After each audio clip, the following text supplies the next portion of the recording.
मध्ये औचित्याच्या मुद्द्याच्या माध्यमातून मी बुलढाणा जिल्ह्यातील कायदा आणि सुव्यवस्थेच्या बाबतीमध्ये काही गोष्टी आपल्या लक्षामध्ये या ठिकाणी आणू इच्छितो। गेल्या 6 महिन्यामध्ये आमच्या जिल्ह्यामध्ये 3 जातीय प्रचंड अशा दंगली झाल्यात आणि जवळपास जिल्ह्यामध्ये लाखोच्या वर मोटरसायकल चोरी जातात, पण त्याची तक्रार सुद्धा पोलीस स्टेशनला घेतली जात नाही। घरफोड्या, चोऱ्या, वाटमारांची संख्या ही हजाराच्या घरात त्या ठिकाणी गेली। अवैध दारूचं प्रमाण, गावठी दारूचं प्रमाण इतकं मोठ्या प्रमाणात आहे आणि भाजीपाल्यासारखी त्या ठिकाणी वरल्याची आणि चक्राची दुकानं ही सर्रास जिल्हाभर त्या ठिकाणी सुरू आहे। गोमाता जिला आपण राजमाता त्या ठिकाणीचा दर्जा दिला, तिची हत्या, तिची तस्करी, गोवंशाची हत्या ही देखील खुल्याम दुकानामध्ये त्या ठिकाणी आपल्याला पाहायला मिळते। आमच्या मध्य प्रदेशमधून येणारा गुटखा, हा गुटखा लाखो रुपयाचे हप्ते घेऊन सर्रास चौकाचौकामध्ये त्या ठिकाणी विकला जातो। पानपट्ट्यावर सुद्धा दारू त्या ठिकाणी विकल्या जाते।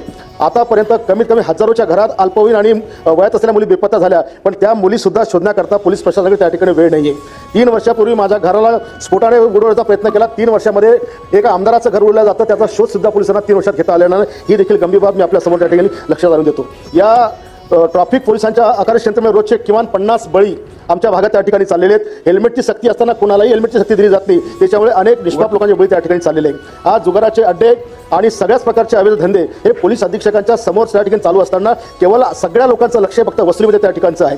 परराज्यातून येणारं कॅप्सूल, बटन नावाचं कॅप्सूल, गांजा, बॉन्ड हा नशा करून पोरं इतके बेधुंद होतात की कोणता गंभीर गुन्हा ते करून राहिले याचं भान त्यांना देखील राहत नाही आणि त्याच्यावर देखील बंधन घातलं गेलेलं नाही आहे। आणि म्हणून औचित्याच्या मुद्द्यातून मी आपल्याला विनंती करतो की या संपूर्ण जिल्ह्यातील या गैरप्रकारावर आळा घालण्याकरता आपण शासनाला त्या ठिकाणी सूचना कराव्यात व कायदेशीर कारवाई करण्याकरता त्यांना आदेश करावेत। धन्यवाद।